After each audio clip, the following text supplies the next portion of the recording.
Hello and welcome to a brand new episode of an Earful podcast, and we are at ArcTanGent Festival 2022.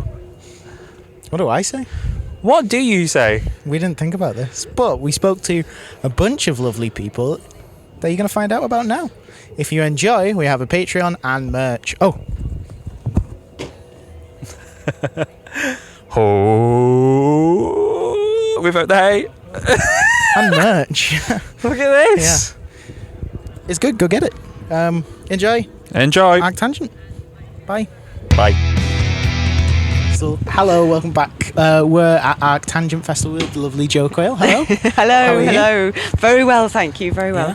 Yeah. How's the festival been for you? Well, it's been great. I've not been here that long because we had quite a drive in yesterday from Dublin. We were playing Dublin the day before. So I only arrived this morning, but it's just lovely. I'm so fond of ArcTanGent Festival. Yeah, it's not your first time at the festival, No, is it? that's right. And, yourself as an artist, it's you're one that stands out of like, holy shit, a cellist player, and we just spoke to James, the organizer, and he said it was amazing this morning. Everyone's packed in to see you. How was it playing? Yeah, they were an amazing audience, amazing. I mean, it was packed, and they came with me, do you know what I mean? So they were very, very respectful, and because I use a lot of dynamic variety in my set as well, and so when there were bits where I was barely even playing and there was no sound in there, but then they all went crazy at the end. So lovely, lovely people. That's really refreshing to hear, isn't it? Yeah. Because I feel like, especially on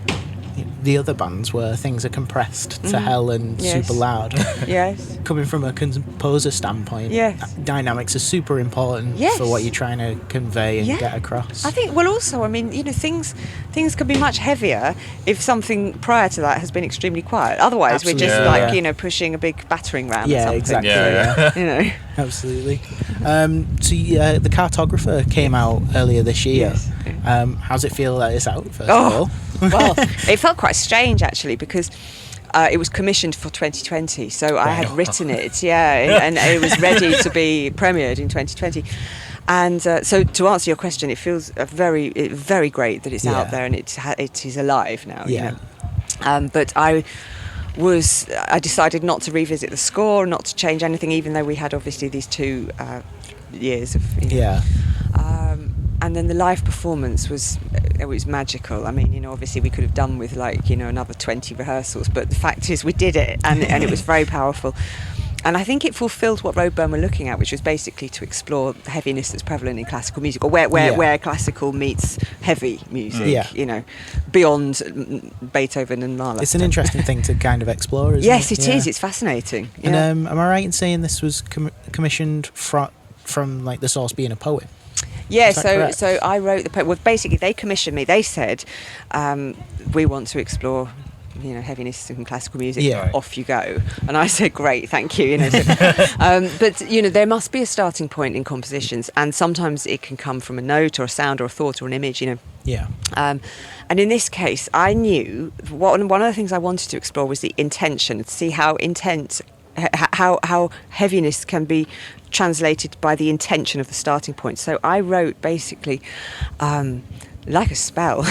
I wrote a poem, 5-line poem, and it was kind of a spell. So each of the lines was talking about the earth. I often talk about earth, air, fire, water, and then spirit. And then I used this poem, so I then, like making a magic sigil, I've drawn one, I took out all of the vowels and all of the conjunctions, and then was left with this series of letters, basically. Yeah. And I made a grid system, and I think in this case, it was tone, tone, tone, semitone, tone, back round the other way for the alphabet. And then the piece... Then I put the piece into it. Put these letters, these words, and it. For example, if there were 2 letters of the same or 2 notes the same, then they would have extra beat, and then the rest of the punctuation had a different set of circumstances. And that's the theme that the violin plays, and that is the theme that the entire piece of music is built from. Right.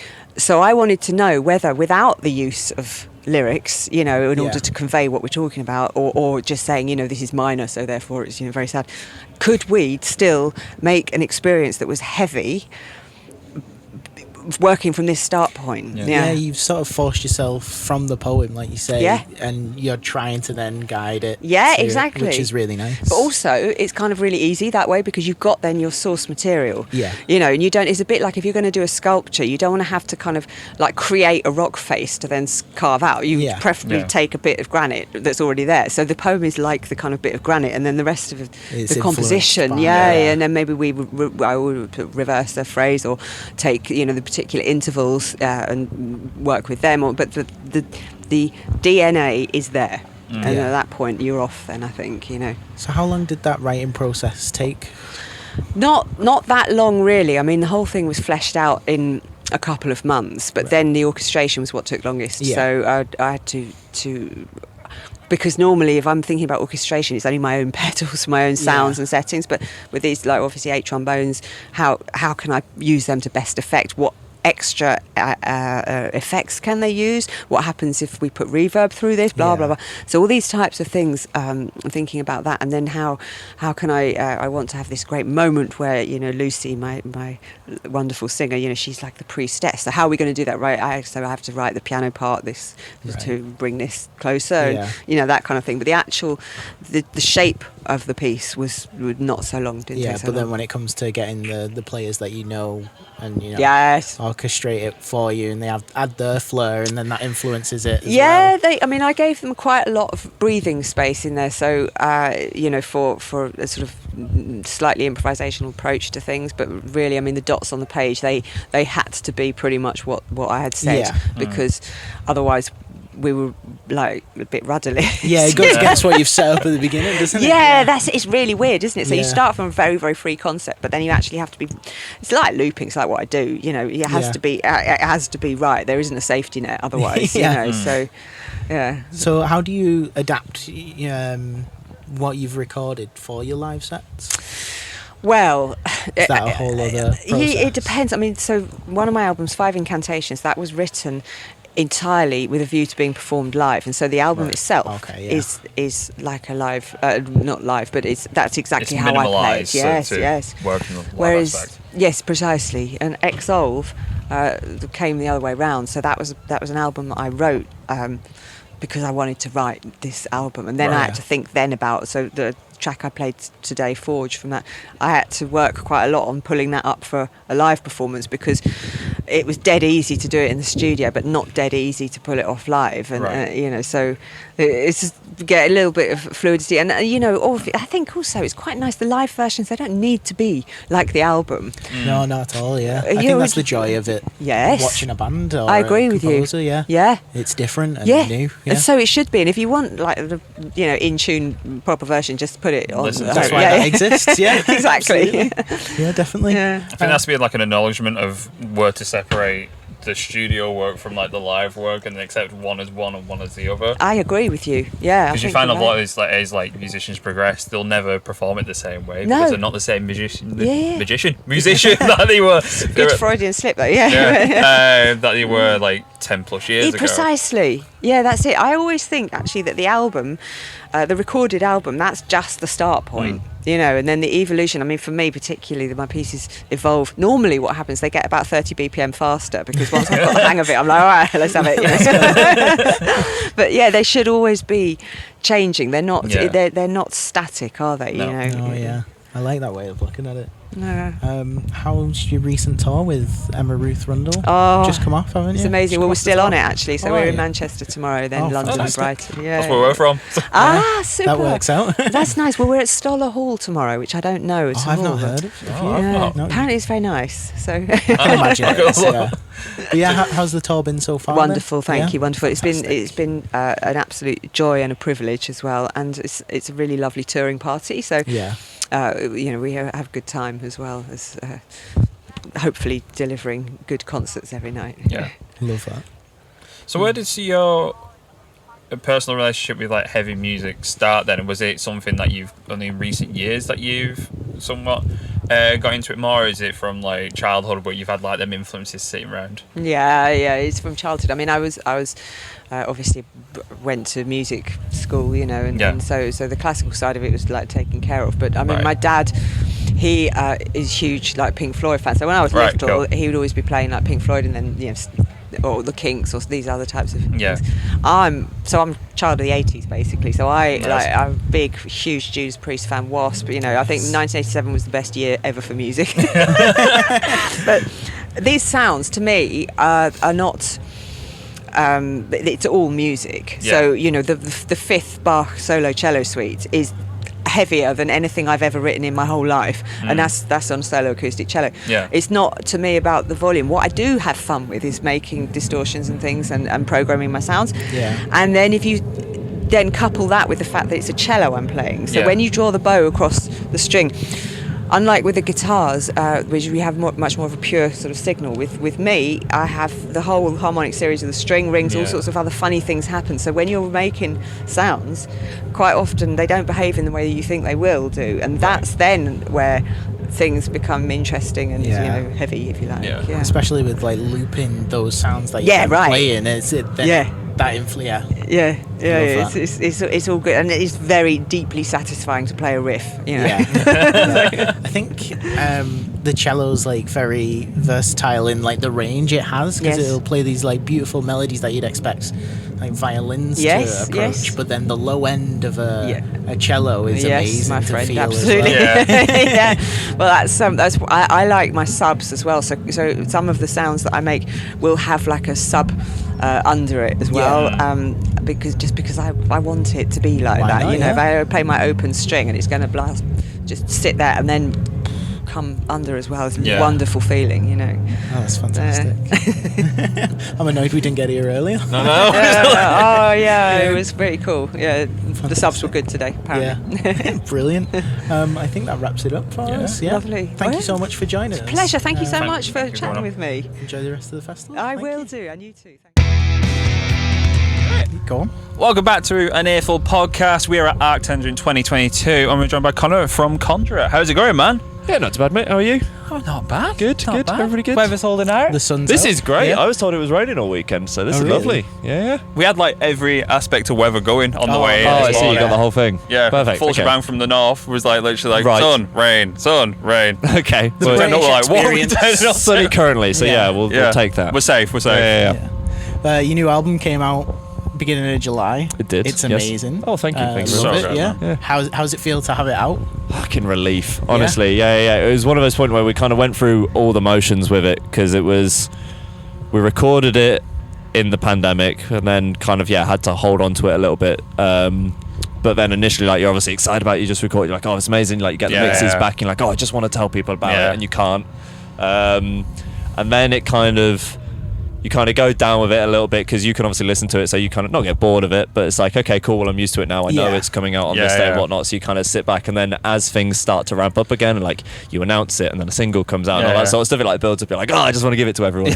So, but that's all very draining. So now it's kind of like, as soon as July 1st hit midnight, it's like, right, cool, it's your problem now. Nice. Like it, hate it, whatever. Do what you want with it. It's fine. I don't have to keep this a secret anymore. No. You can all. This is not my burden anymore. Exactly. Yeah. That's the somewhat annoying thing of recording new material, because you're just like, oh, I wish I want to give it to everyone. Exactly. straight Yeah, away. yeah. And you kind of like, all right, and then because you're sat with it, you're like, Right. the novelty's wearing off now. Yeah, we pushed it back deliberately because we wanted to try and have it all come out as one thing. Yeah. And vinyl and all that sort of stuff, because we know a lot of our kind of fan base is more into that. Of course. That's then not happened anyway, and we've had a whole production delay with the vinyl. But again, that's not just us. That's just That's bands everyone. in the industry World at the at the moment. minute, isn't it? That was the other thing. It's like we pushed it back even further, so it was even more time to be like, oh, I just want to get rid of it. And so it was almost like a prolonged wait. Like we had it for basically a year before we could say give it to everyone. Oh but my God. now fast forward, say here we are, and it's all fine. People have been very nice about it. So So I was going to ask, how has the reaction been since then? great, honestly. Better than we initially expected, because we're kind of aware that compared to our first album, it's less immediate and takes a few more listens to kind of get everything out of it, or at least we think. And so we were kind of ready for kind of still positive, but like less excited reactions initially, and then hopefully over time people pick up and go, oh, that was actually not shit. But no, like even out the gate, people immediately were like, yeah, I love it, I get it, like I've listened to it 5 times already. And then to be honest, what was great is we also had our like worst reviews that we've ever had as well. Like Maya, like we don't go searching for this sort of thing, but like Maya was basically all positive, and like we're very fortunate that like reviews of live shows and stuff say typically are all very positive. And this is the first time that like we've like it's just one of those things. It's like a kind of an ego stroke, but like first week it comes out, like we are on YouTube, like Conjurer, and then sent it to upload it today and all that sort of stuff to see what people are saying about it and all that sort of stuff. And like seeing a couple of people on YouTube being like, it's fine, or like, I don't think it's very good, and all that sort of stuff. It's like, yeah, sick, no, good, no, it's nice. It's like, you've hit that, yes, it's like we're. Again, like it's super nice, and ultimately we want people to enjoy what we do. But it's one of those things where we don't want to be in an echo chamber where it's just constantly people being like, Conjurer are amazing. Like, well done. Yeah, we believe in what we do, and like it's obviously very nice, and ultimately we want people to enjoy it. But it's almost it's a little bit grounding and almost a little bit refreshing to be like, okay, good. Like there's room for debate. It's not just boring. There's room for opinion. Exactly. We don't say as much as we do want to be loved and appreciated, I guess. It was kind of nice to be like, I'm glad you don't like it. Good. Like it's good. It's interesting. Point, That's probably the best way to look at a bad review as well. Right. Exactly. It's like, well, like I remember like with my old band, it was like we used to like just absolutely torture ourselves over bad reviews. I remember we did like a gig review. We did a gig even, and we got a review from it. And like one of the highlight from the actual full review was instantly forgettable. We're like, and like for a month we're like, oh my god, we're done, guys. This is brutal. It wasn't that bad. That was harsh. Right? Okay, but no, nothing like that, luckily. But it's one of those, isn't it? Like we don't want to sound like arseholes and be like, it's kind of boring, everybody loved us. But like it's just nice and refreshing, like say, to get that different opinion. Just to, if anything, like to just, like you say, see that opinion and see that other side, and like have that understanding of like that is how someone else interprets and hears our music. We're not going to change anything because of it. We're not going to go, oh, that one person didn't like it, so the next album has to sound like this. But it's just interesting to hear and like give us more of a rounded view of kind of our music than say the potential echo chamber we end up in, because no one on social media is going to tag you in a negative review. You're either going to get tagged in the positive ones. If someone is indifferent, they're probably not going to say anything. Or say no one's going to go at Conjurer UK, this is wank. Like it's just not, you're not going to see it. Unless like balls to the wall, you're just like, I'll let them know. To be honest, do it. Like, if anybody watches this and doesn't like the album, tag us and let us know. But it's purely to like get that other side of it and have that rounded view, and not just have our egos go insane because we've never heard anything but praise. I love the artwork, by the way. It's incredible, right? So nice. It's hung up in my house. I love it. How did the decision to, and who did that artwork? So it's an artist called Jean-Luc Almond, who is a French person who at the time was living in Milton Keynes, which we didn't realise until basically after they'd finished the painting, like sent it to. We were like, oh, you were just down the road. We could have met up. We could have come and like said hi. I think they've since moved, but are still in the UK. But the idea, I think we had the idea for having like an actual painting as the artwork, even for before Maya. And it just never came together. There was initially one grand idea where we wanted every song to have its own commissioned piece of art that would then obviously be scanned in and stuff for the booklet and whatnot, but then we could do like an album release show like at a gallery and that sort of thing, and, and you could literally walk through the album, which even now I'm saying it, I'm very disappointed we haven't done, because that sounds incredible. Album 3. I'll cut this out if you want. You got to keep that. You can't share. True. So no one steal our idea. What the fuck? But so the idea of having an actual painting has been around since before the music and stuff. And so when we then had the songs written and we were getting the stuff together and like being like, okay, cool, we need to get an artwork, because we left that, in our inexperience, left that kind of late on Maya. Like what we got back in the end from Rodrigo was amazing, and like it's not that we're not happy with our album artwork, but that was very much, we gave the label the album and went, there you go, and they went, cool, have you got artwork and music videos? We went, so we knew this time, especially for what we wanted, that we needed to get on it earlier. So after we had the demos of the songs and all that, we kind of went looking on Instagram, as you do now, came across Jean-Luc's work, and it was like almost perfect. It was like for what we want and what we've talked about and how these songs have now turned out, that's incredible. Like that's exactly what we want. And so hit him up. He's been amazing. Like he nailed it basically first time. I love it. It's incredible. So I've got it hung up in my house and it's wicked. Do you think that influenced the songwriting, like knowing it was always going to be a painting? It's a tricky one actually. I want to say no, but honestly, who knows? Like maybe subconsciously. It's one of those things. If you had the idea from the beginning, I think it's all kind of come together organically. Where, like I say, everything, because we got the artwork back at the same time as we were recording the songs and stuff, it has felt like it has come together as an album as one piece, rather than here's the songs, here's the artwork, smish them together and sell it. That sort of thing. It feels like one whole project, which again is like why I was talking about when we were trying to release it, so that you got the vinyl on day of release and all that sort of stuff. We wanted to release it as, here is our album as an experience, not say, okay, stream it for a week, then your CD might turn off and everything like that. Say, because for us it's been that process and that labour of love of making, again, it sounds pretentious and artsy, but making a piece of art. Like it's packaged all together as a piece of art. Exactly, that's it. It's literally the front. Yeah, the front is obviously the painting, but the back is the exact back of the frame. Like we went and got everything photographed. So if you turn the actual painting over, the back of the artwork that has the track listing and stuff on is literally the back. So the idea literally is the music is what is inside the painting. I like it. So awesome. we've put a lot of thought into it. And so we're kind of this is the smartest thing we've ever done. So we just wanted to we wanted to come together well and come across well. So I'm glad people like it. I think it's something about like actual albums that come across as like a body of work, like it's an era of your band, right? Exactly. It's like a section of it, like it's an entire chapter where like you say, in this case vinyl, where you open it and it's the full experience. Like you've got the music, you've got like all this artwork and stuff like that. It's just I think it just makes it a lot more of a indulgent experience, could you say? Right, definitely. You appreciate an album more, I think, for that. Right, exactly. Especially because, we know, like we were saying at the start, is like we know this is an album that people might have to sit with a bit more.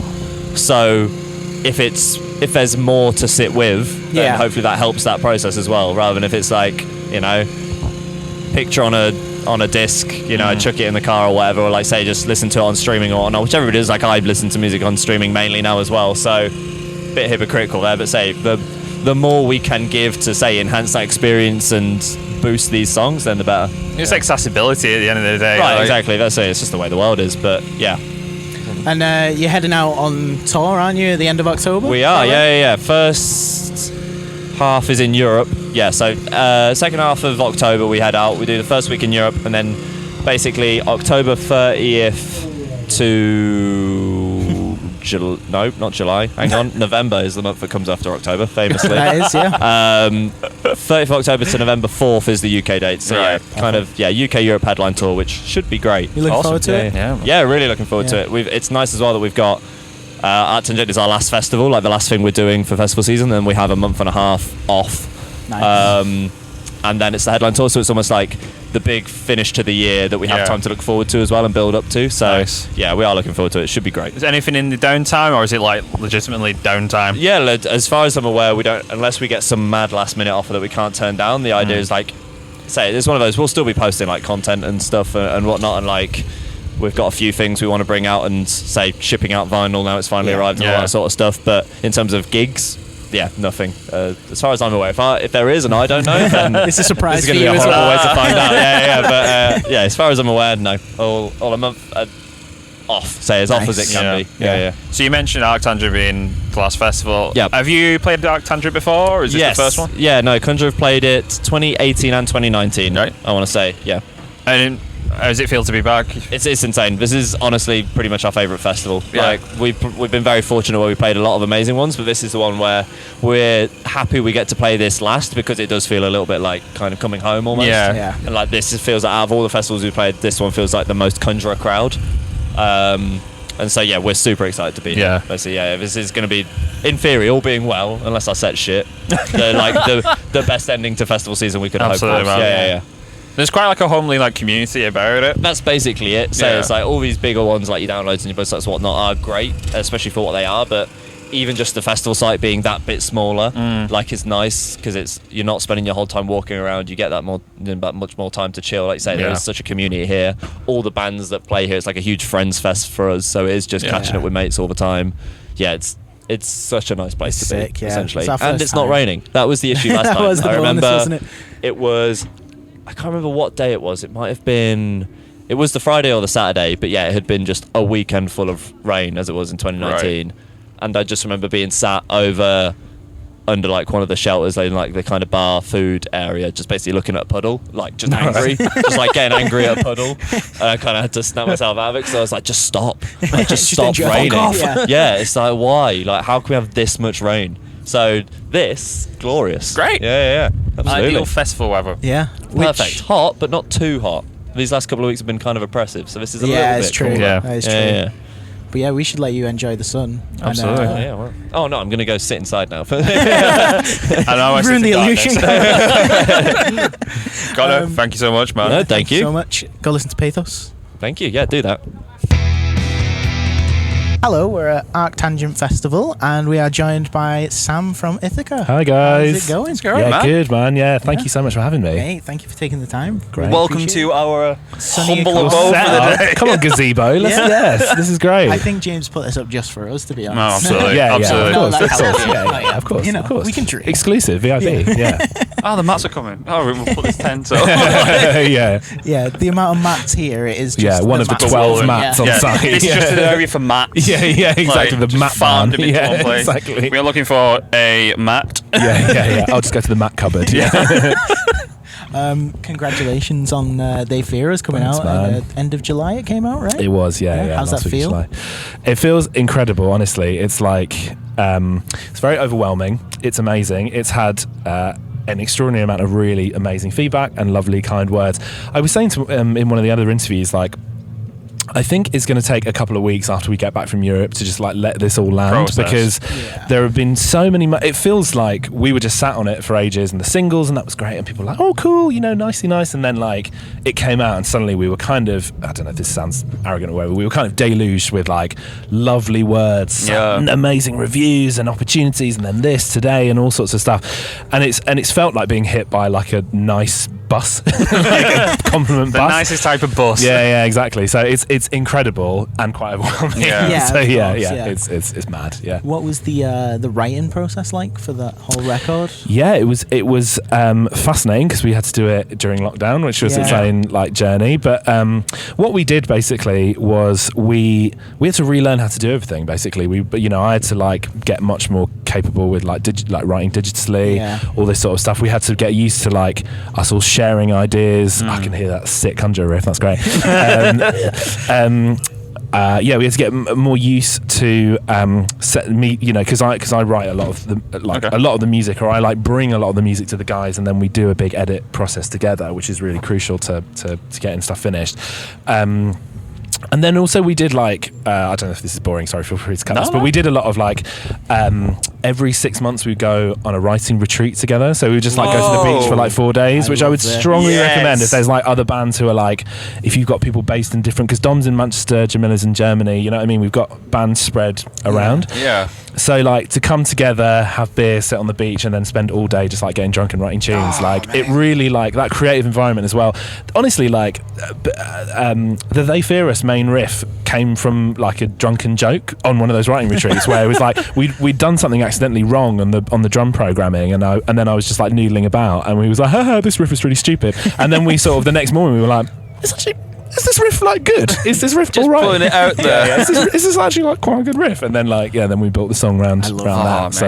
So it was good. Yeah, something we talk about a lot on this podcast, and something we love is like living and breathing a record, but like you're doing that for the writing process and like getting away, just pure focus. You're not got to think about I got to walk the dog, the bins go out tonight. That's it, man. It doesn't matter. It's all about that. Is it. And also it was in those kind of environments where we started to take a lot of the biggest swings on the record. That was where we would, I was bringing initially a lot of the like not same old stuff, but I was kind of it was just sort of the natural evolution from what we did in the last record, and I would bring these riffs, and then like the first thing we remember was James, our drummer, was like, we had a beer, and I was like, this is cool, and I don't know, it was kind of oath breakery, and he was like, what if we just did like a big like 70s rock bit, like a big stadium rock bit. And I was like, what do you mean? And he was like, like doom, doom, doom, doom, and like all this sort of stuff. And I was like, what, like this? And I did like a big Prince pick slide, big stupid solo, which is now on the record on a track called You Should Have Gone Back. Chorus pedal, everything. Yeah, just every delay maxed out, complete nonsense, Roland keyboard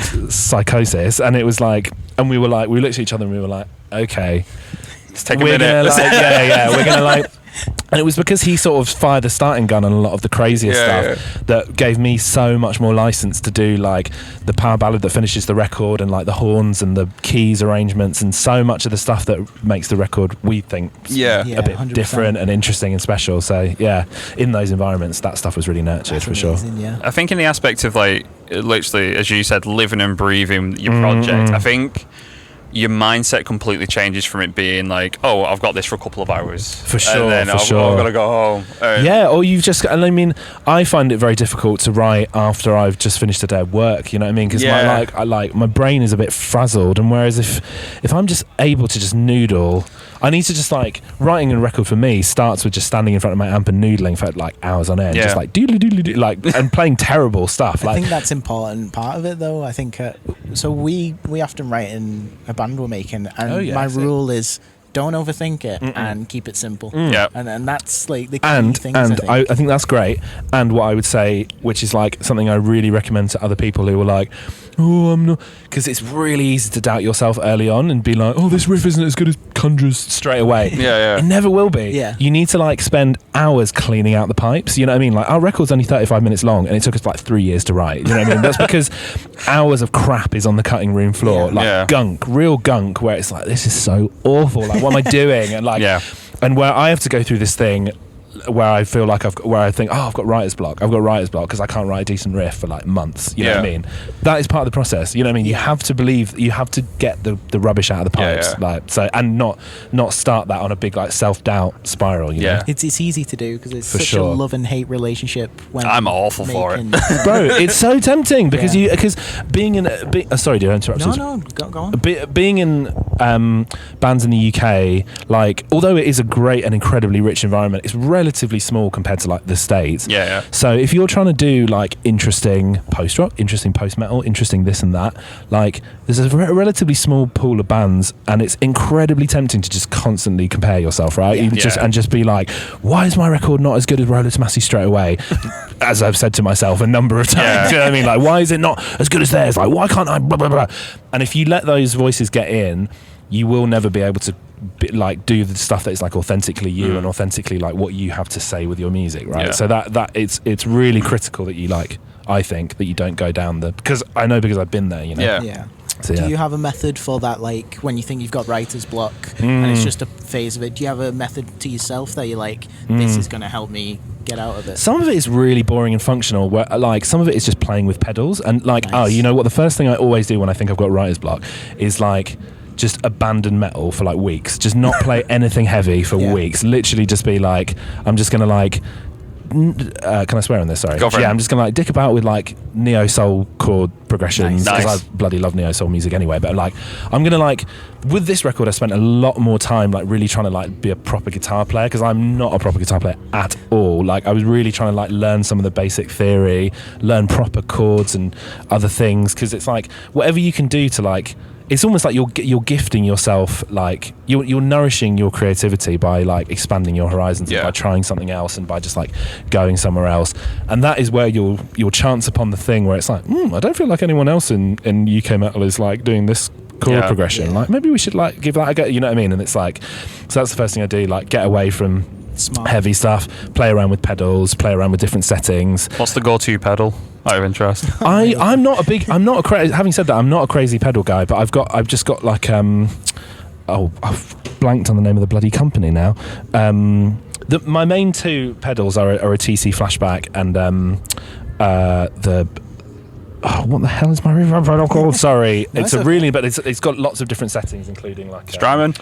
It's not a Strymon. It's like if you can't afford a Strymon, you get my pedal. Is what you do. It's anyway, it's a black reverb pedal that's really good, and I always forget the New Neighbour. New Neighbour, thank you so much. There it is. Yeah.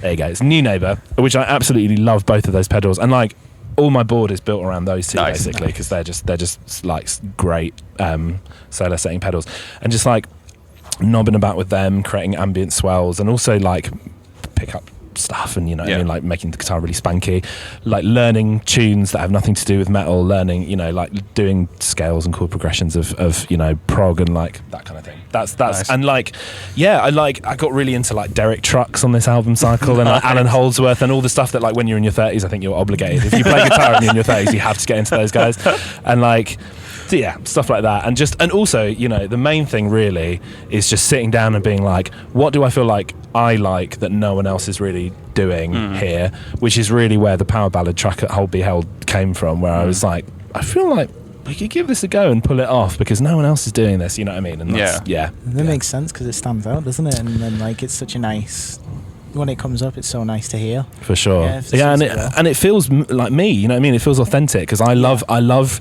cheesy 90s power ballads. I also love like R&B, neo-soul of the 90s, like New Edition and Janet Jackson and like Jimmy Jam and Terry Lewis production and all that kind of stuff. And I'm like, why don't I just like have a go? Like if I like that stuff and I feel like I could give an authentic like rendition of it, but with like a metal spin, I think that's going to be long lasting for yourself. You have to play this.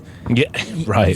You've got to enjoy it. Exactly. Adding those elements, you're like, oh shit, this is like the stuff I like. Yeah, I think people need to remove the fear of leaning into what makes them authentic as a player, because no one is going to have the same combination of influences that you have in any sort of thing. No way. And then when you have other members as well, it's like, no way, bro. That is a word, because like people, I what I see a lot of, and what we had, I think, was, as I say, because there's huge amounts of self-comparison. It's a huge temptation to be like, why aren't we like this, and why blah blah blah, and like what that also is reflected in, I think, is like a real fear of failure, which people have, and no one wants to take a big swing. Like no one. I hear a lot of records where I'm like, if you guys just like did this, or like turn this that way, or like had a go, just trust your instincts. You know what I mean? Like that like you don't have to just make another like Every Time I Die hardcore record. Like you can just have a go, and like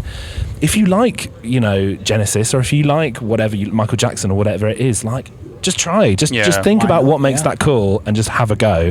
And like culture is not set up to celebrate failure, so that makes it really hard. And in the streaming era, people's attention span is incredibly small. Absolutely, but like I feel like what bands think is I have to make a 7 out of 10, rather than trying to make their more interesting 8 or 9. And then they lose the opportunity because they think that the way to play it safe is to not surprise people, and I think the opposite is true in the streaming era. You have to surprise people. I don't know why I'm it's true though, because you have to catch people off guard, because from my experience, where it'd be like you'd write something and then like there's nothing standing out, you need something like second verse, change it up, like do something different that you wouldn't expect, because if you do copy paste then here's A, here's B, exactly. Here's A again, and we're done again. Exactly. If people can guess from a mile away where your next bit is going to go, bin it, like honestly bin it, and like don't worry, that's fine, everyone does that, but just like bin it, and just like honestly get the keytar out for all that I care. Do you know what I mean? Like that's as good as anything, like, because you're gonna have more creative flow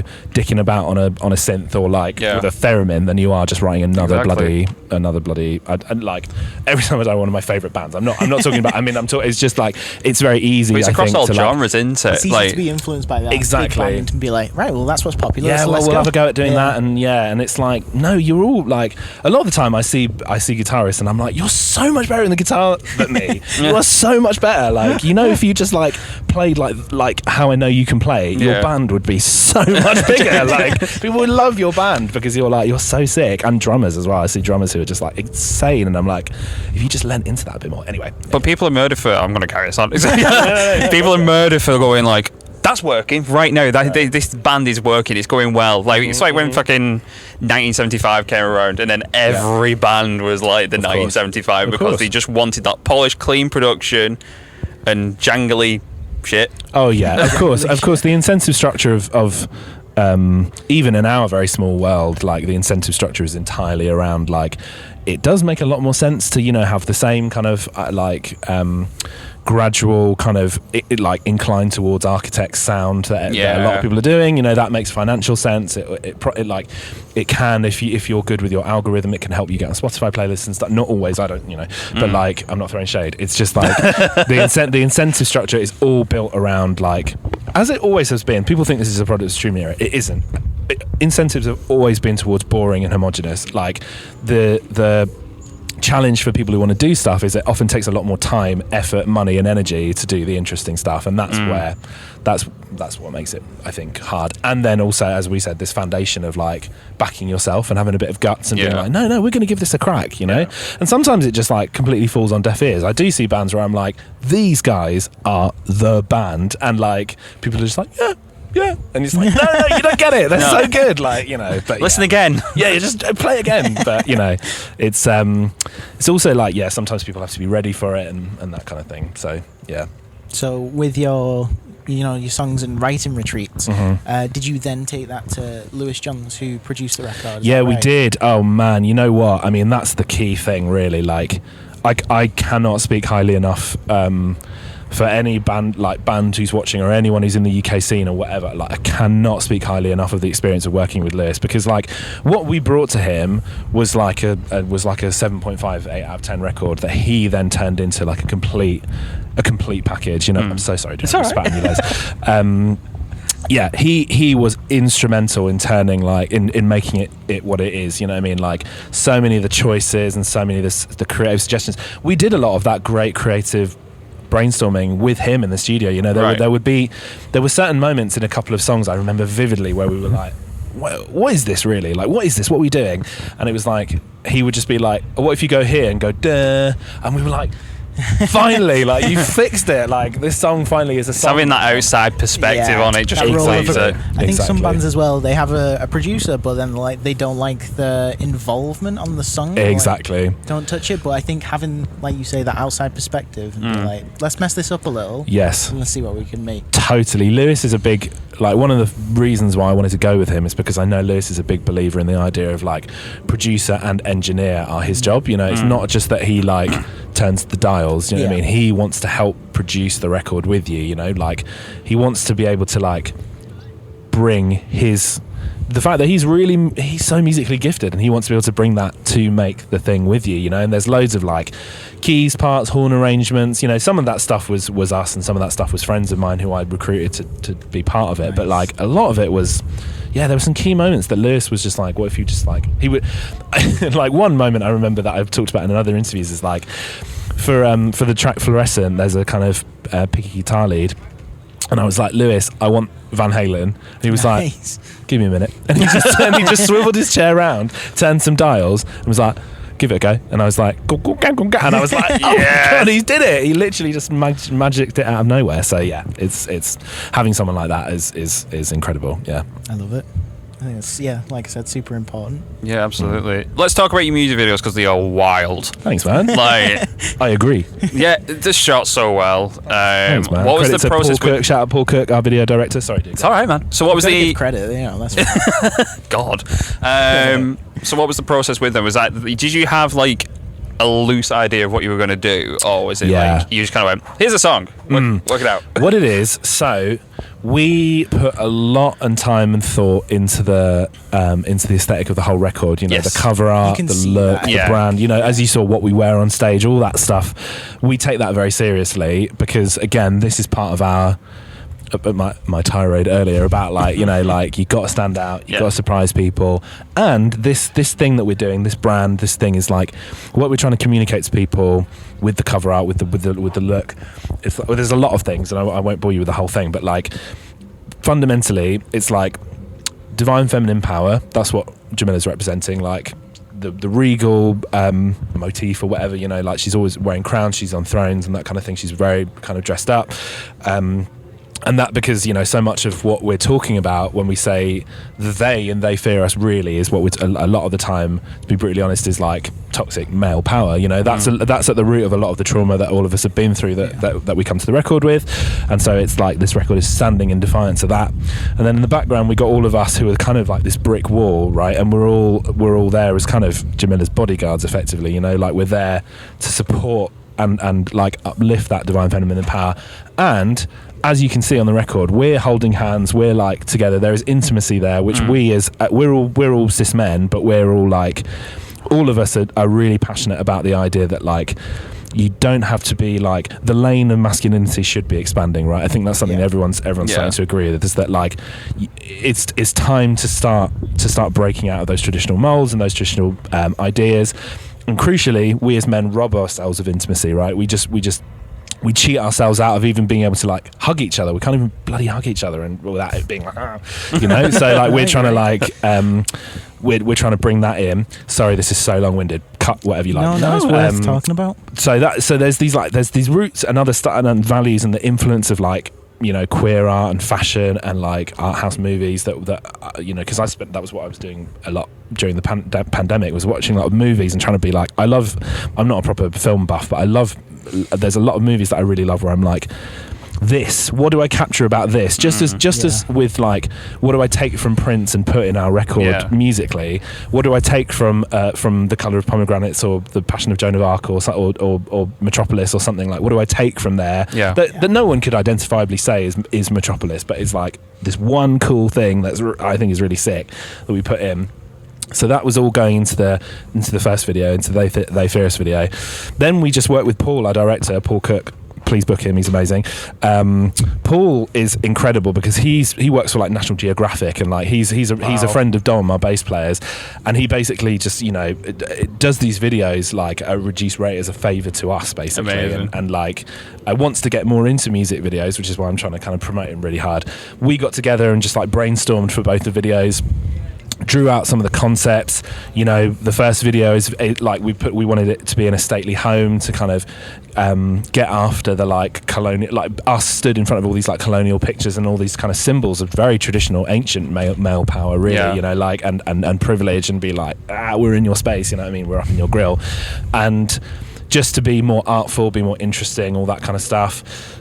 Camera Eats First was like about trying to communicate some very raw and real stuff that Jamila's been through in terms of relationship with food that like a lot of people struggle with an element of like the reference points for both the videos were like art house movies, queer art, fashion, iconography. That was really what we were going for. We weren't just like the one I mean, it sounds so basic, but the one thing that we didn't want to do obviously was just like band playing in a shed, performance video, and we wanted to just do everything we could with you know, within our budget to challenge that, basically.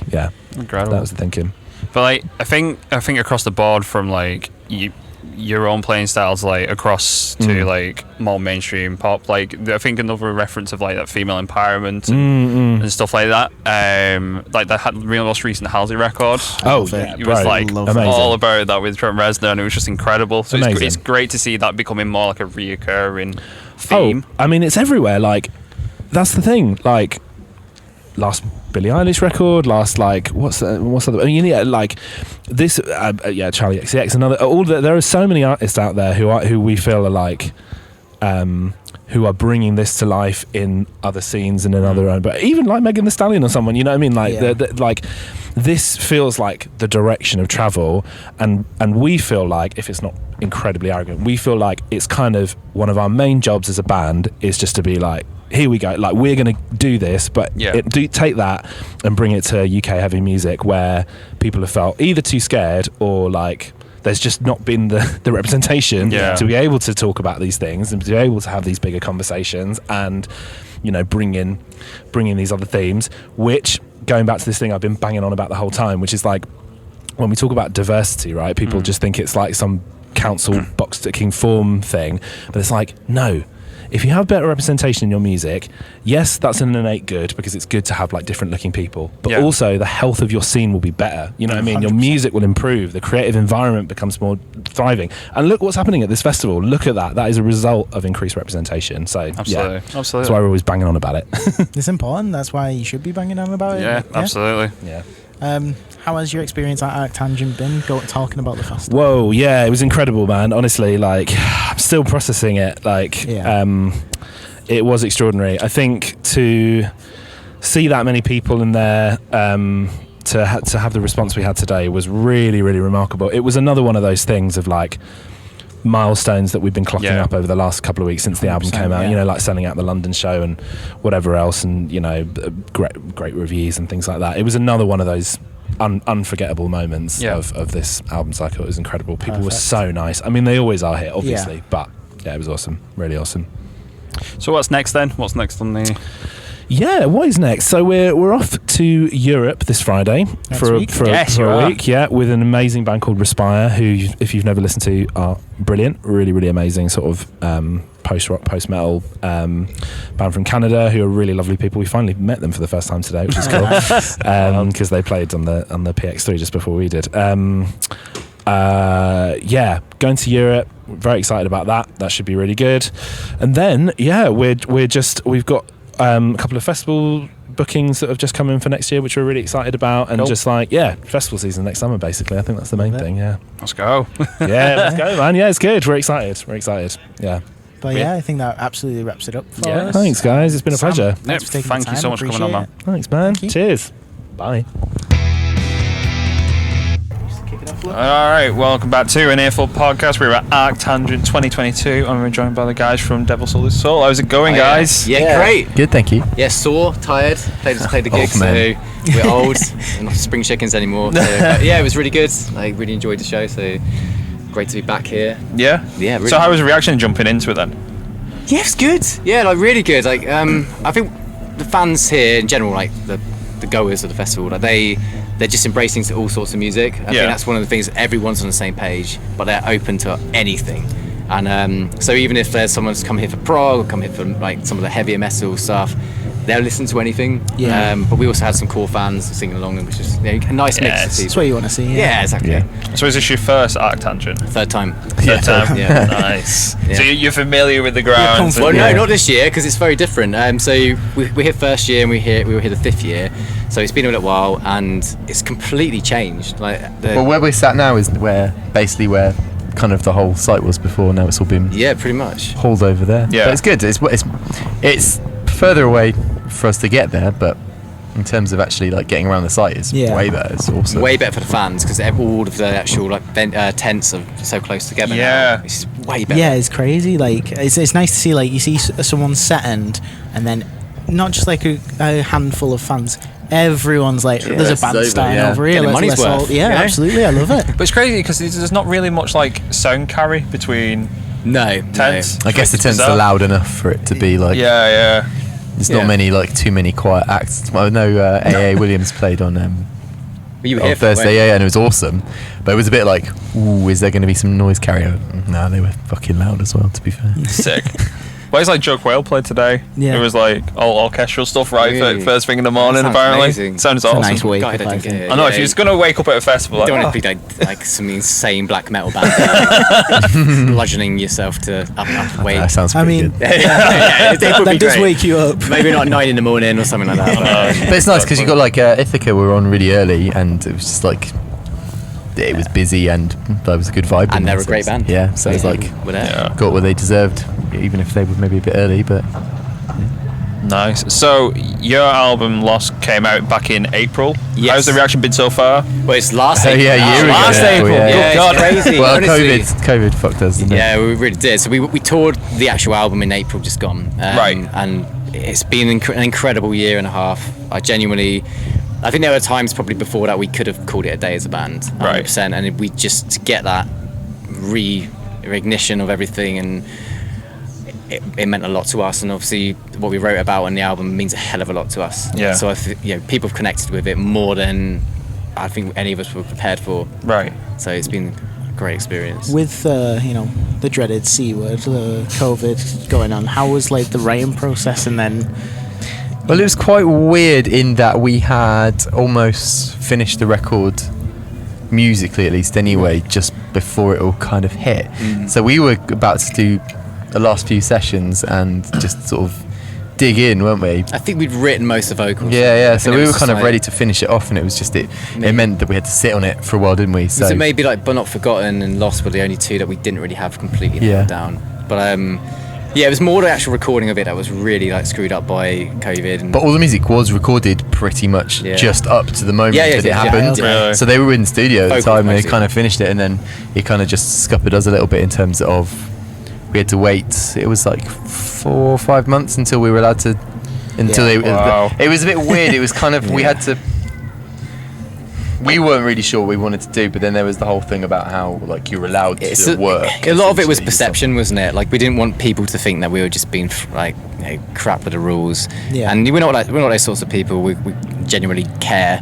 But yeah, as soon as they were saying you can go back into work, we essentially saw that as a green light, and we were very careful when we were in the studio. Like everyone was like distance. Separated. Yeah, exactly. So there's only one person in the live room, one person in the control room, there's someone in the corridor standing around listening. Yeah, it was just the three of us really. God. So Yeah, it was a bit. Ed, me, and Johnny, because Johnny recorded the album. So he was in the control room, and we, like I said, we would just split around it. And even before that, I'd done quite a bit of my vocals before Ed got in the studio. So we kind of mixing it up a bit. Because you got COVID when we were meant to go in initially.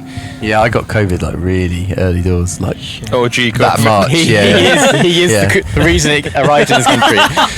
So what strain did you get? OG strain. Yeah. OG strain. Yeah. No, yeah, me and my wife were on holiday with some friends in Austria, and the town we were in got quarantined while we were there. No. And as far as we were aware, we were fine. Came home. Shit. But to be fair, that was just before we got like all the lockdowns and stuff happened. It wasn't like everyone knew it was happening, and we were a bit like, should we go on holiday? But nothing was getting cancelled, so it was a bit. I don't know. It was a weird, really weird time until all the governments started actually taking action on it. I suppose. Don't know. It doesn't matter anymore, does it? No.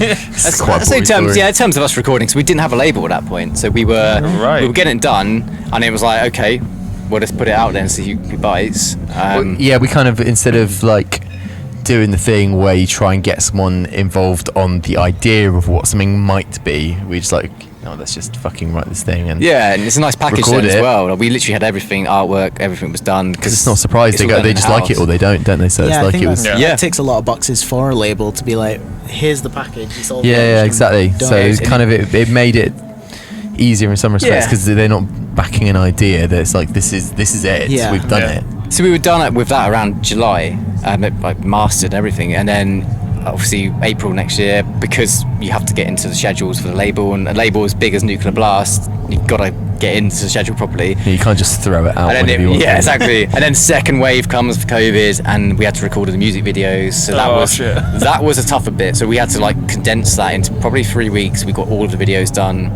So much stuff done in that time before it all kicked in, because we knew it was coming. Everyone knew it was coming. But you know what? It was weird in that we finished the record and ended up being like maybe 9 months after we actually finished it. Like, you know, last bit of tracking, the last mix being uploaded. Yeah, so we hated it by then. So it was. I mean, it felt like forever away when we first got that release date. It was like, fuck, that's so far away. Yeah. But then, like you say, the amount of shit that we had to do in between, it was actually kind of like. Imagine if it'd been sooner. We would have struggled. Yeah, exactly. I would have had a breakdown of it trying to organise it all. Yeah. But, so you know, it kind of it was frustrating to sit on the songs for so long. But I mean, like some bands finish their record and it gets put into a schedule like fucking miles in it. Yeah, I think we were lucky as well, and we've been so fortunate with the label. They've been amazing. I can't speak of them highly enough. Nuclear Blast, genuinely, absolute best. It's blown us away. So yeah, we're very happy in who we're with, and long may it continue. There's that tough, especially when you finish something and you're like, I've hit a deadline, creatively and mentally, that is the finished thing. Oh, and you're so excited. That's the most. The most excited you're going to be about this record. But then to be told you've got to wait. Sorry to interrupt. No, let's go for it. Go for it. To be told you've got to wait, and then you have this love-hate relationship of it just sat there kind of thing. I suppose the excitement does build again when you know that people are actually going to start hearing it, which is quite fun. I love just having the physical item in my hands, like having the vinyl or whatever it is you're pressing it on. It's just, for me, it's like, here's a physical representation of something I've achieved. It exists. Yeah, it's really nice to have that. It's a nice way of looking. Although when we first got it pressed, it was really badly pressed. Oh my God. And we had to... Yeah, the pressing was had it redone, so it went out on time, and in a window when vinyl's been terrible. Yeah. So we got it done because they screwed it. This wasn't Nuclear Blast's fault at all. No, not at all. It's like this was the plant that was available at really, the time. really badly done. And so we then had to go down to the merch company, The day, open like, up the every weekend single before the one of release? the existing Oh, ones, take no. all of the old vinyls out, Open up new all ones of the in. records because they're all shrink wrapped. They're no longer shrink wrapped. Brilliant. Yeah. Take all the vinyls out, replace all the vinyls, and then put them in a new sleeve so it at least feels like they're getting something new rather than like. So we did that for. It took a whole day. It was whole day. 1,000 copies, wasn't it? No, 500. Oh, that was the smaller 500. run. So did they send you like here's a test pressing of? No, Yeah, well- we didn't get the test press until But we the test received pressing- the actual ones. Oh, that was the Jesus issue. Christ. I would say the test pressing kind of doesn't matter though because it's not to do with. I don't think it's to do with the master that they made. Yeah. It's to do with the fact that they manufactured it poorly. Right, Like I see. all the discs were warped. So you wouldn't. You could Yeah. you can get your test pressing through, but you won't know. They weren't central punched either, so you were getting like Oh, there are loads phasing. of weird holes and stuff. Yeah. Yeah. It was just really bad. It was and really this is frustrating. I'm not going to say the name because it's not fair, No, yeah. but they're a very well-known vinyl company, That's and crazy. it was devastating because But you know what? The fact that they did repress it is like they never. they Like apologise. admitted to got guilt, but the fact that they just went fine, we'll repress it is Yeah, like, if we so must, actually- if we must, yeah. but it's just it's a QC issue to a certain degree. It's like there were beard hairs in them for a start. There were some wrong colours in there, which just means that that's like residue from a previous Yeah. pressing. Yeah, yeah. And it's just like I don't know, it just wasn't good enough. No, it wasn't good enough, especially for like an album we put our heart and soul into. Yeah, absolutely. You want it to be packaged pretty correctly, devastating. especially like the weight you've had to have. Yeah. Because when you listen back to it, it's just like chorusing like wow, wow, wow. Oh, Sounding way better, isn't it?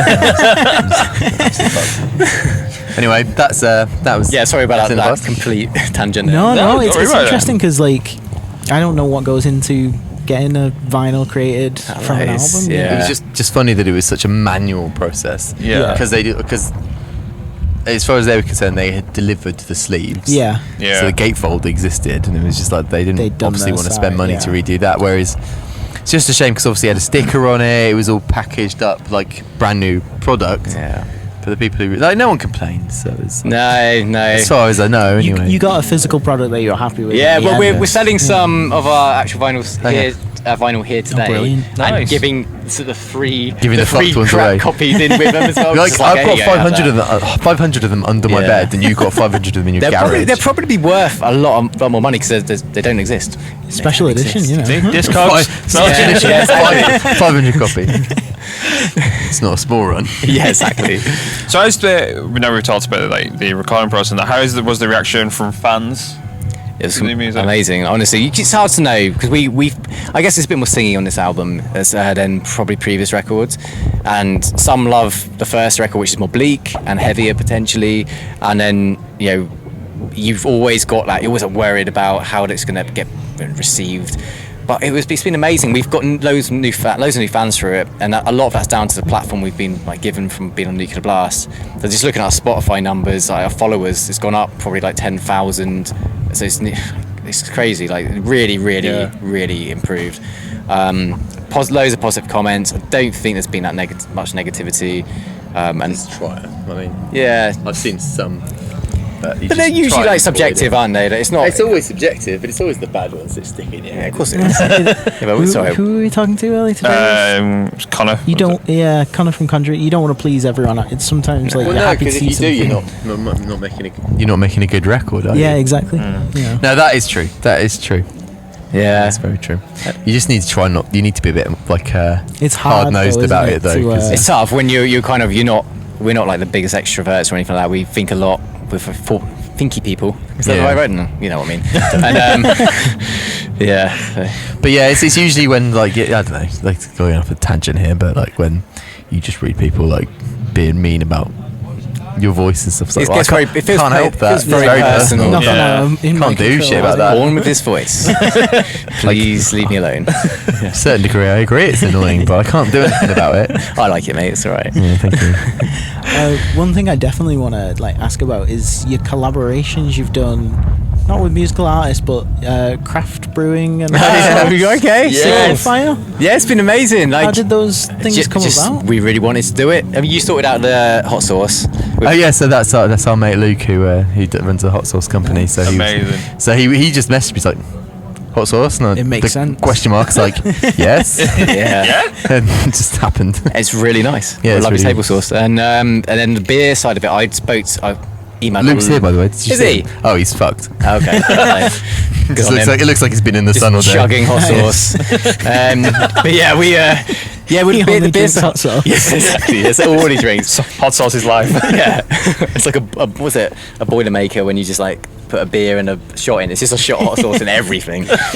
But with the beer, yeah, we spoke to a few breweries, and I kind of spoke to a couple of like back home in Reading area, and sort of said, we'd be up for this, and didn't get a response. I was like, well, fine, fuck you. And I found a really, really good company up in Newcastle called Alpha Delta, and the guys are big into their metal music. When I approached them, they were really stoked to be working on it with us, and we went up. Me and Zilla, our bassist, went up there. And Joseph Zilbag or Zilby. He came up and we just like literally spent a day making the beer with them and drinking the beer with them. It's delicious. It's very really good. nice. I've got a case in the car actually. Oh, I love it. Did you get like a say in like both the things, the hot sauce of like what the flavour is? Yeah. If it's fruity. Oh yeah. I mean, obviously you take their guidance because they're the experts. Of course, but I mean, Luke definitely asked what sort of thing we were kind of looking for. Yeah, and we paid for the hot sauce, like so it was our product in some ways, obviously that with Lou on board. Yeah. Whereas the beer is Alpha Delta's. We got some free beers out of it. But yeah, I mean technically we can't sell because we can't buy it off them and then sell it because it's illegal. We can't do it, so it's like it's a different sort of venture that I guess. So in terms of like the recipe side, I was like, what's going to sell the best for you? What is going to be most universal? So we went for like a sort of session IPA, which made sense. And we like session IPAs, so it's great. It's a good time. Yeah, exactly. Everyone has a good time. Have you thought about doing your own hot ones yet? Hot ones? The hot sauce challenge thing. Dude, I've got IBS. It would not end prettily. But it would be content. It would be content. I don't know if anyone wants to see that content. Isn't that illegal on the internet? I don't know. Who knows? But yeah. Oh, amazing. Yeah, maybe we'll do it someday. Maybe you can eat the hot stuff to a certain degree. Yeah. Me and Johnny would be like literally just dying in a corner. It's very funny that like you've got a collaboration with hot sauce and you're like, no.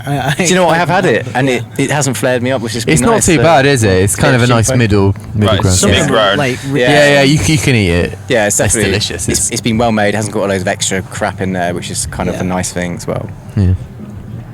Nice. I think on that note, that covers wraps it up everything. for us. Does it? Hey, cool. Fellas, thank you so much. Thank you so much. I appreciate your time. Enjoy the rest of the festival. I thought you said you had a secret question. Well, that's after. So if you want to know, join our Patreon. Get on the Patreon, lads. Right, hello. We're here at ArcTanGent Festival with the one and only James Scarlett, who organises and arranges all this. Along with 2,000 trees. Yeah, that too. Yeah. How's it going?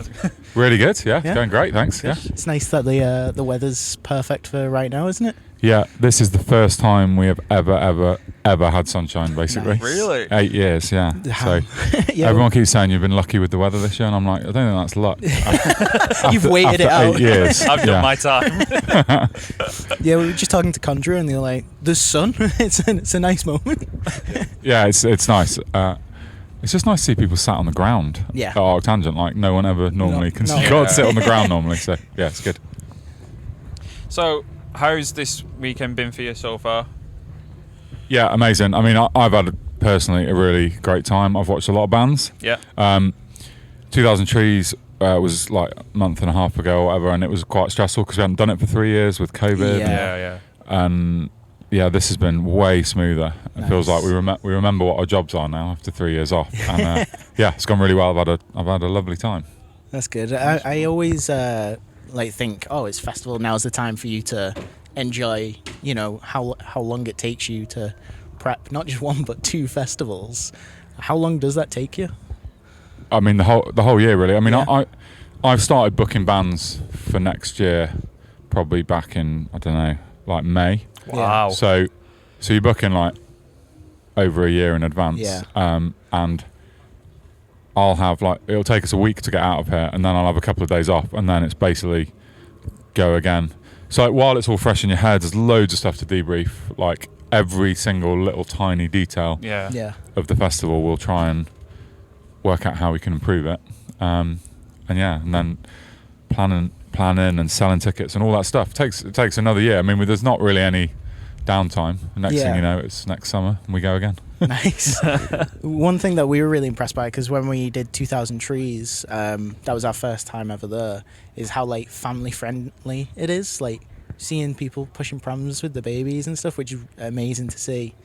Yeah. I mean, I always think it's wild that people bring their kids to ArcTanGent. Yeah. Because there's not actually anything for kids to do here at all. No. But it's really friendly and safe place to be. But I mean, 2000 Trees, there's a bunch of stuff you can do with your kids. It's definitely a family friendly festival. Yeah. So we're like family friendly here, but we don't actually do anything to help families. It's not for you to enjoy with your family. I think it's just the fact that it's a really nice audience, a really lovely group of people. It's a very safe place to be. The security keeps saying to me they're really freaked out because when the music starts, they're like, oh shit, what is this? And then the audience is just like really nice, even if there's like a mosh pit. Yeah. Like, it's a friendly mosh pit. Yeah. I was watching Rivers of Nihil yesterday, which is like properly heavy, like death metal. Yeah. And there's a proper pit, but it was like just so friendly. It's like, everyone's just like, it's not aggressive. So yeah, just a nice. Bunch of people. That's what you want. Yeah. That is what you want. That's the ideal crowd. Yeah. I was saying that like when we went to 2000 Trees, just the overall atmosphere was just like incredible. I think that it easily made it for me like my favorite festival, like from the get-go, because it was just such like a nice experience. Like the crowds were like awesome, music was awesome. It was just an overall like great experience, like first time going to 2000 Trees. Yeah, and I mean we're lucky with that. I think it's partly rock fans in general are quite nice, I think, and just it being both our festivals being a bit smaller than the likes of Download means it feels more personal. So people, like, if you go out there's no litter anywhere. No. If you go to like, I didn't notice that. Let's say Download, there's litter, and I think that is because if you're in, it's not Download's fault. It's just if you're in a big festival, people don't think they have any responsibility. Yeah. So they're just like chuck the stuff on the floor. Whereas here, everyone's just like super like tidy, clean. Yeah, I mean it's weird. Like, it's honestly, strange. have a look when you're out there. Yeah, there's like you said, no litter. I didn't notice it, and now I know when we when walk we walk through the through, village, like, I'll be like, oh, yeah, it is clean. Yeah. I was gonna say, where did you get the idea for both festivals? And well, 2000 Trees was we all had like other jobs. Yeah. We were in our sort of mid-20s, and a few of us were just like hated our jobs and wanted to like start a hobby really. Yeah. And it was basically just a drunken conversation we had one year at Reading. It was like, we should just start a festival. We kind of wanted to keep. I used to really like the Reading lineups when it was a rock festival. Yeah. It was great lineups. And we wanted to have like those sort of lineups, but in a much nicer environment, a more boutique festival thing. So that was the kind of idea. It's like take like Download and Reading and we just do it smaller and nicer. So that was what 2000 Trees was. And then ArcTanGent, I just, my music taste started changing, and I was really aware of like this sort of growing scene of like, I guess what started off as math rock and post rock, and now has just like blossomed into every left field heavy music genre you can think of here. I mean, I'll book anything here now if it's weird and like. I love that. Yeah. I mean, yesterday this isn't really answering your question, but That's yesterday Aranzi Pazuzu played, which is like psychedelic black metal, and the day before Imperial Triumphant played, which they are the weirdest and most difficult to listen to band I can ever imagine.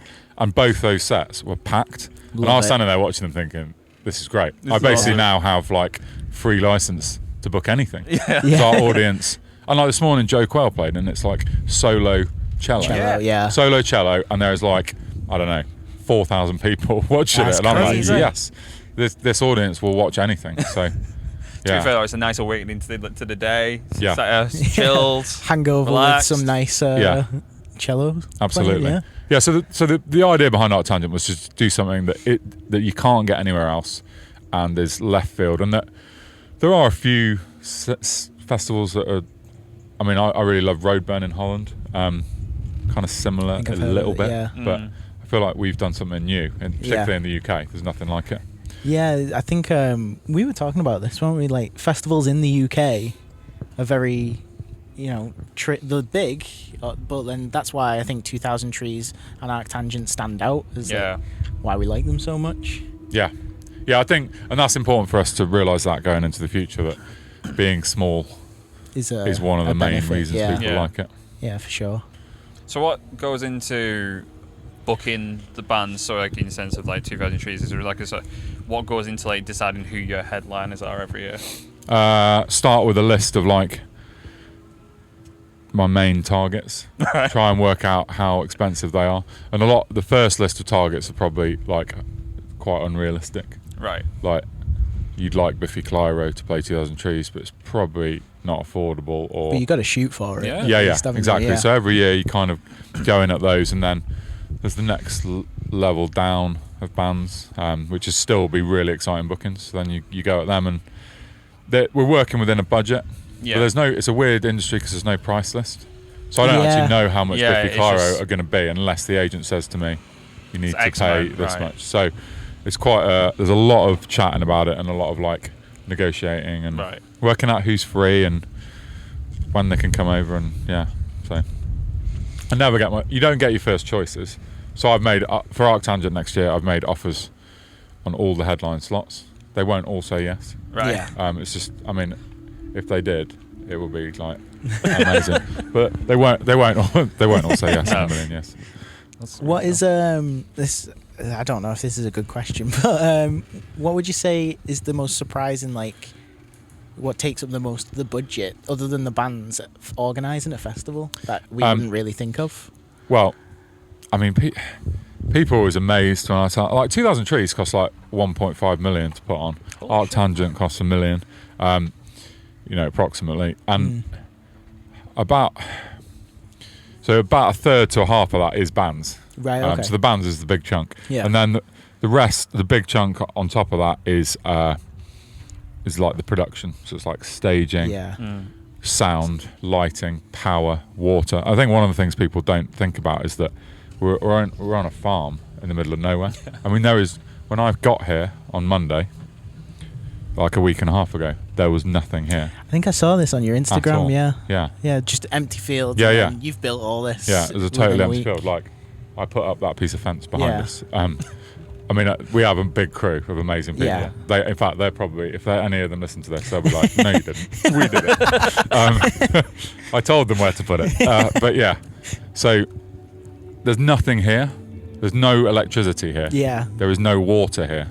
So you got to bring it all in. The showers, it's just, all of that costs, hundreds of thousands. Yeah, stuff that I know we wouldn't think about until it's like, oh shit, I'm putting on a festival. Yeah. People don't realise how expensive it is. So like toilets, it will cost you like £30,000 at 2000 Trees. That's how much we spend on toilets. The main stage at 2000 Trees is like, I don't know, that's about 25 grand.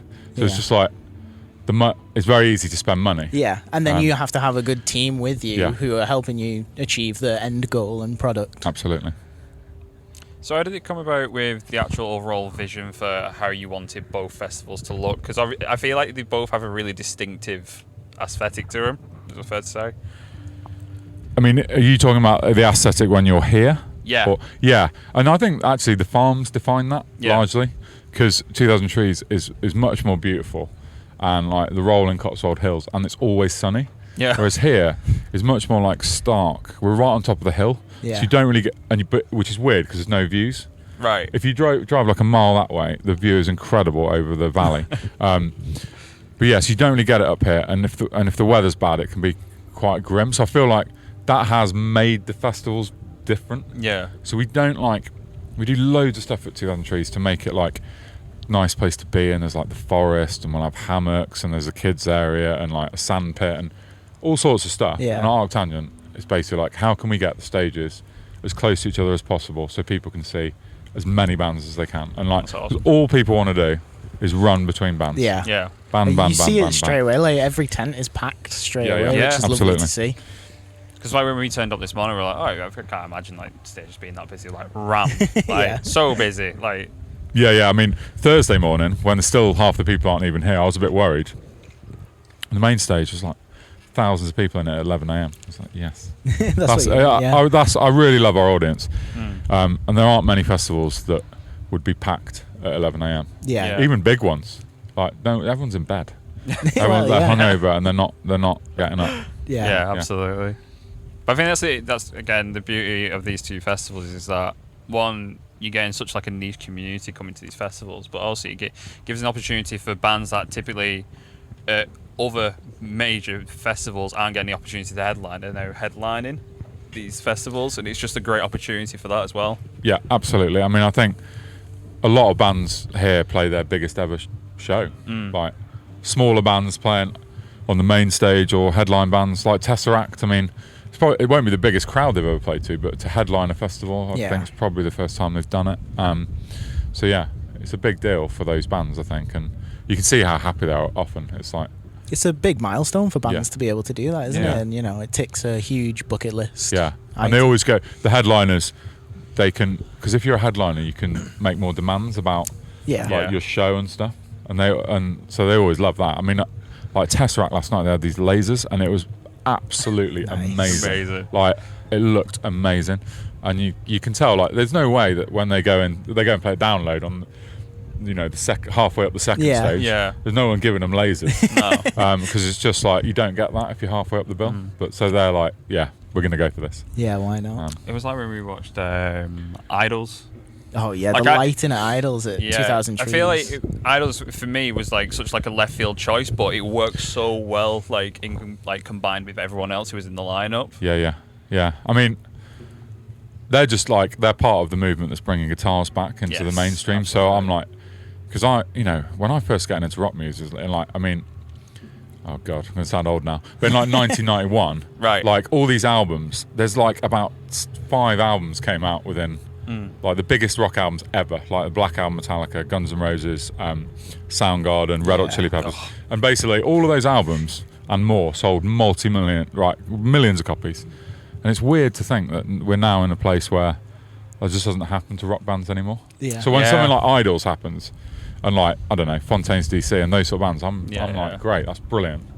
Like, kids are hearing loud guitars. Yeah, definitely. That's going to get them into it as well. And it definitely fits with 2000 Trees, I think. Idols does. Absolutely. It's so funny that you mentioned like multi-million pound deals. Me and my partner watched, dreaded to say at a festival, but the Woodstock. 99. And then like seeing like bands arrive in limos, and like, that doesn't happen. Why is that? No. That's so wrong to see. But that's what it was back then. It's crazy. Those days are gone. I think.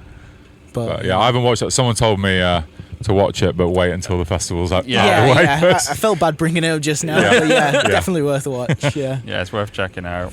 But I mean, so did you? Was you in bands previously before you started on festivals, or were you just like an avid music fan? I was in bands, but not in like a. Like I wanted to be a famous musician way. Well, everyone that's in a band wants to be a famous musician, right? But I was just it was just a hobby. I'm from a village, so I don't think anyone. When you're from a village and you're in a band, no one ever thinks they can make it. Whereas if you grow up in Camden, you're like, I'm going to be. There's a music scene here. So I was in bands, but no, really, my passion was listening to music and go. I really love going to festivals. I still love going to festivals.